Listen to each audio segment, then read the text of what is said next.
नमस्कार, जय हिंद दोस्तों। स्वागत है आपके अपने IT प्रो लर्न चैनल पर। दोस्तों, इस वीडियो के माध्यम से हम बात करेंगे कि यदि आपने IT कंप्लीट कर लिया है तो IT करने के बाद आपको ऐसे कौन कौन सी गवर्नमेंट सेक्टर होते हैं जहां पर जॉब करने के लिए आपको चांस मिलता है, मौका मिलता है, तथा ऐसी कौन कौन सी प्राइवेट कंपनियां होती हैं, प्राइवेट संस्थाएं होती हैं जो कि आपको हायर करती हैं तथा उसके बदले में आपको अच्छा खासा पैसा देती हैं। तो यहाँ पे मैं टॉप कंपनियाँ लेके आया हूँ, उसके बारे में बता रहा हूँ। तो इस वीडियो को लास्ट तक देखिएगा एवं बिना स्किप किए हुए इस वीडियो की जानकारी लीजिए।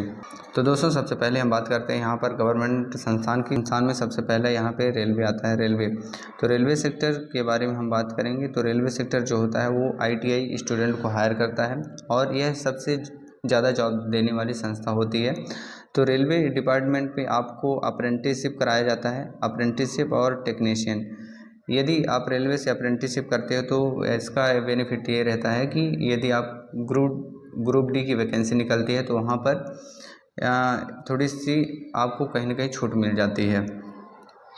और इसके बाद हम बात करते हैं जो PSU सेक्टर होता है, पब्लिक सेक्टर अंडरटेकिंग। इसमें जैसे BHEL हो गया, सेल हो गया, NTPC, ENHPC हो गया, ONGC हो गया, IOCL हो गया, BEL, HAL, इसी तरह से और NPCIL हो गया, बार्क हो गया, DRD हो गया, ये सब यहाँ पे पब्लिक सेक्टर अंडरटेकिंग के अंतर्गत आती हैं। यहाँ पर ITI स्टूडेंट को हायर किया जाता है और आपको यहाँ पर अप्रेंटिस भी कराई जाती है। अप्रेंटिस के साथ में जो टेक्नीशियन के पद पर जॉब आती है, यानी कि परमानेंट वैकेंसी भी निकाली जाती है।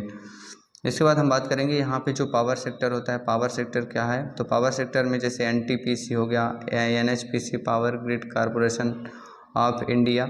तो यहाँ पे पावर जनरेट किया जाता है, यानी कि विद्युत निर्माण का कार्य किया जाता है। तो आपको यहाँ पर यदि electrician, fitter, machinist, maintenance staff, यानी कि कहने तात्पर्य इन ट्रेड से आपने ITI किया हुआ है, आपके पास NTC सर्टिफिकेट है, आपने NC भी VT से किया हुआ है, तो आपको चांस मिलता है, आप एलिजिबल रहते हैं और यहाँ पे जॉब कर सकते हैं, नौकरी कर सकते हैं। इसके बाद जो डिफेंस सेक्टर होता है, डिफेंस सेक्टर में कहाँ कहाँ पर वैकेंसी निकलती है बात करते हैं।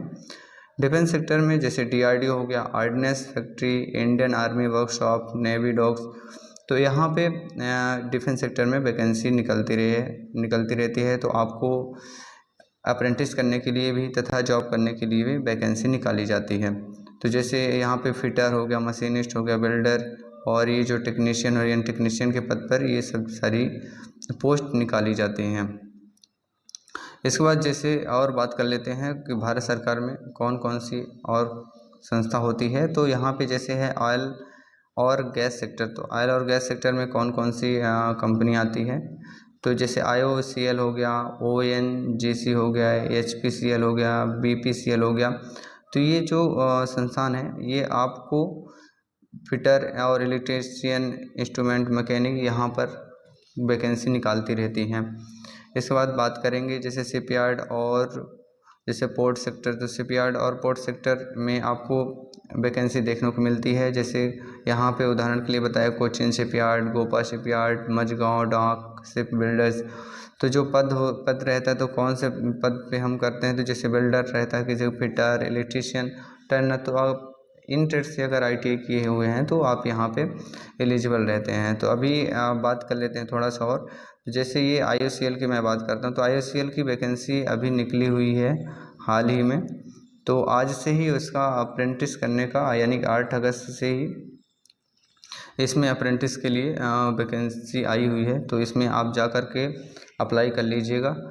और हम बात करते हैं कि यहाँ पे और क्या है। ITI के बाद टॉप प्राइवेट कंपनियाँ, जो ITI करने के बाद जो कंपनियाँ होती हैं वो प्राइवेट कंपनियाँ वो कौन कौन सी हैं जो कि हायर करती हैं, उसके बदले में आपको जॉब देती हैं। तो यहाँ पे हम बात करेंगे, सबसे पहले यहाँ पे है जो है टाटा मोटर्स है, फिर मारुति सुजुकी है। यहाँ पे आपको कंपनियाँ ले जाती हैं और इसके बदले में आपको आप अप्रेंटिस के साथ में जॉब भी कराती हैं और अच्छा खासा सैलरी देती हैं। इसके बाद जैसे हीरो मोटोकॉर्प है और TVS मोटर्स है, तो बजाज ऑटो, L&T है, इसी तरह से बहुत सारी कंपनी, अशोक लीलैंड हो गया, महिंद्रा एंड महिंद्रा हो गया, तो ये जैसे यहाँ पे जिंदल स्टील प्लांट और एंड पावर है। तो बहुत सारी ऐसी कंपनियां हैं जो कि आपको कहीं ना कहीं जॉब प्रोवाइड कराते हैं यदि आपने ITI को कंप्लीट करके रखा हुआ है, आपके पास NTC सर्टिफिकेट है तो। अब इसके बाद जैसे यहाँ पे सैमसंग इंडिया हो गया, यहाँ पे पैनासोनिक इंडिया है, तो इस तरह से आपको ये कंपनियाँ होती हैं, हायर करती हैं, आपका इंटरव्यू लेती हैं। आपको सबसे पहले वहाँ जाकर रिज्यूम वगैरह सबमिट करना पड़ता है और इसके बाद कंपनियाँ इंटरव्यू लेती हैं। आप यदि उसमें सेलेक्ट हो जाते हो तो आपको कार्य के लिए बुला लिया जाता है। तो दोस्तों, इस तरह की अपडेट पाने के लिए हमारे चैनल को सब्सक्राइब करें एवं अपने दोस्तों के साथ में शेयर करें। यदि यह वीडियो आपको अच्छी लगी हो तो वीडियो लाइक करें। धन्यवाद।